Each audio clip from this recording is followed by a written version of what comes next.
Hello everyone, welcome to the Hypergamous Journey. My name is Denise. At this channel we discuss dating advice for mature women. Maturity is a mindset, not limited to age. Well, a couple of weeks ago I went to San Francisco, California for my 62nd birthday. Ooh, I am 62. Aye. And I don't feel 62. I feel like I think 30 is a good age because I'm not racked with doubt and insecurity about my looks and how I am attracted or attractive to men. I think about it, don't get me wrong, because I want to be partnered, I want to be married, but I'm not filled with doubt, that overwhelming sense of doubt and insecurity that we have when we're younger. So I guess my attitude is either you like me or you don't. You like my look or you don't like my look. And it's okay, because I'm not for everybody and everybody is not for me. But my San Francisco trip, the weather was awful. I'll just say that. When I arrived in San Francisco, I took what they call a red eye. So my flight left at 7:30 Atlanta time, and I arrived at 10:30 California time, p.m. So Atlanta, 7:30 p.m. Atlanta time, and 10:30 p.m. California time. And it was raining, like pouring down rain, and the kind of rain that the wind is blowing it everywhere and your umbrella is useless. And I left the hood to my coat home. And I remember saying to myself specifically, you should bring that hood, even if you don't wear it because it's detachable. You should bring that hood because you're going to be staying near the water. I stayed in the northern part of California near the bay. So Pier 39. So, but down where I was, it was raining hard and the wind was very strong. So the umbrella I had was useless. I didn't get too wet, too bad. So I arrived at 10:30. I stayed at the Hyatt Centric Hotel, Fisherman's Wharf. That's where I was located. And I wanted to stay next to all of the things that I wanted to see. So I was in walking distance of the Madame Tussauds Wax Museum. I was in walking distance of Pier 39, which contains all of these seafood restaurants. I was in walking distance of this professional bus tour company that took me down the Pacific Highway to Carmel by the Sea, which was the main place I wanted to go. And I didn't share any pictures of the homes because it was hard to take pictures of the homes because most of the homes, they were the Hansel and Gretel architecture. And so most of the homes were really surrounded by mature foliage like trees and bushes. So they were really hiding the architecture of the homes, which prompted the trip in the first place. I found out about this particular style of home in San Francisco at a Cottage Living magazine, the 2008 issue. And if I had it with me, I would show it to you, but it's in another room. So that made me think of the trip. And the flight was very expensive. Cheap. It was $200, $217 to be exact. So I was like, I better jump on this because I had been looking of trying to get to Carmel by the Sea, more direct route, flying from Atlanta to Monterey, which we did stop in Monterey. And it was like $500 to $700 at the time that I was looking. So $200 was a good price.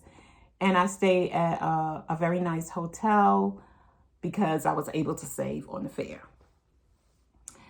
So I did those things, and I posted them in the community tab, the Wax Museum. I took pictures there. I had a ball in the Wax Museum, by the way. And I treated myself to a birthday lunch, and it was just cold and rainy and wet there. And so I had tried to kind of toyed with, how would it be if I moved to San Francisco? I don't really know where I would live because I'm told it's just very expensive to live there. But there are people who live in California, so I guess the people who don't have as much money to live in San Francisco proper, they live in the suburbs, and they have a very good transportation system called BART, BART, Bay Area Rapid Transportation or Rapid Transit.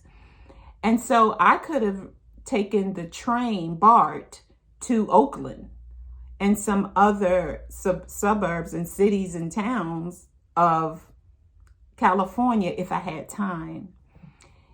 And I have a friend who is from the Bay Area, and she said I would like it there, but I think she might be more from Oakland. And I didn't get a chance to go to Oakland. So, and I took pictures of Alcatraz, which I didn't post. I'm going to post my pictures of Alcatraz. And from the restaurant where I'm having my birthday lunch or brunch, I could see Alcatraz. And then I was like, well, I took lots of pictures of Alcatraz, from different viewpoints. And I thought, why am I so obsessed with Alcatraz? And it's because as a little girl, it was one of my first prison movies about Alcatraz. And then I, heard about it and read about it, how people would try to escape and they couldn't make it past the waters because it's in the ocean. Because of the strong undercurrent, and it would drag them under, but they would try to escape anyway. And I think I may have watched a movie where depicting Al Capone, an American gangster who was imprisoned there. Yeah, Al Capone and maybe some other American gangsters. I used to love to watch gangster movies, by the way. The ones, the gangsters of the 20s and the 30s in those big old beautiful black cars and the shoot 'em ups and stuff. I just used to like. And especially if the gangsters would just get away with stuff. So maybe it's a New York thing, I'm not sure. But anyway, I enjoyed my trip to San Francisco. I would like to go, and March is considered winter there, as most northern cities. March is still kind of cold. So I would like to go in the summer to do, and I didn't get to the Golden Gate Bridge either. My last day there, which was Sunday, I checked out of my hotel at 11, and I was going to take this bus tour around the city of San Francisco, and the Golden Gate Bridge is a stop. And Alcatraz is a stop. And it was one of those tours where the bus stops. You can get on and off, on and off, on and off. And they have these buses that ride by, I don't know, every 20, 30 minutes. And I didn't know that I was on one of those buses on and off. I had booked a tour for a bus where I had to stay on and they would just ride around. So when he told me I could get off, I thought he would wait. I got off and two other people got off. So I thought the bus driver would wait for us, but he didn't. So when I came back to the bus was gone with my luggage. Now, because I got this $200 flight, you can only take like one piece of luggage. So I left my luggage on the bus. So that created some problems and anxiety, but I calmed down, went back to the headquarters where I caught the bus and told them, and the guy, he reassured me. He said people leave their luggage on the bus all the time and it comes back safe and sound, and he was 100% right. But I had to wait 2 hours to get my luggage. So by the time the luggage came to me, which was 2 p.m., I said, forget it. I'm going to the airport. And if I have to wait in the airport all day, then I'll just wait at the airport all day. And that's what I did. So I got to the airport because I did take the San Francisco streetcar. I did do that ride. And that streetcar took me to BART. I got on BART, took the train south to the airport. Just like it is here in Atlanta, you go south to the airport. And I arrived at the San Francisco International Airport at 4 p.m. California time. And I stayed at the airport from 4 p.m. to 12:30 after midnight, Monday, the next day.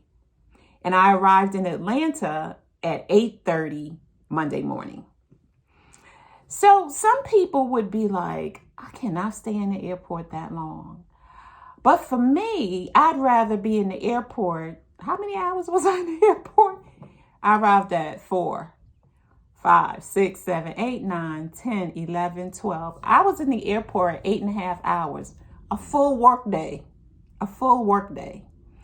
with 30 minutes of overtime. And for some reason, it didn't bother me. When I wanted to walk around, I got up, I walked around. I ate a lot, though, in the airport. People watched. And, of course, they had this little area where you can charge your phone. So I was on my phone a lot. And, just entertaining myself. But I'd rather be in the airport ready to catch my flight than to be somewhere else. And there's long lines at the security checkpoints and things of that nature. And at a certain point in time, the airport did begin to fill up with people at the security checkpoints and in the waiting area. I noticed it's like a lot of people waiting to go from San Francisco back to Atlanta. So overall, I had a great time. I went alone, as I normally tend to do, because a lot of my trips are spur of the moment. I don't really plan them out. If the fare looks good, I just book the flight and just go. And I've always done this my whole life, really. Just do what I want to do and travel solo and do things alone. I don't know what that's about, but it hasn't bothered me or cramped my life or my lifestyle. I think it's kind of like sort of who I am. I don't mind traveling and doing things by myself. And when I was younger, I would go to clubs alone.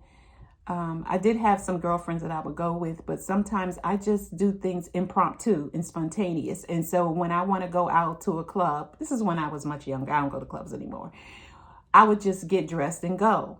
And when you go with people, it's more of a planning and logistics thing.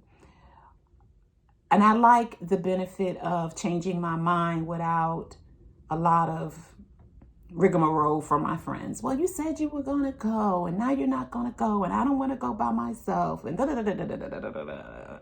So I was just like, if I don't say anything that I'm going and I decide I don't want to go, then I don't have to. It's just me, So anyway, that is my San Francisco trip. And of course, I have dating adventures, a self-guided experience. If you're having a difficult time getting started with dating, this will help you. And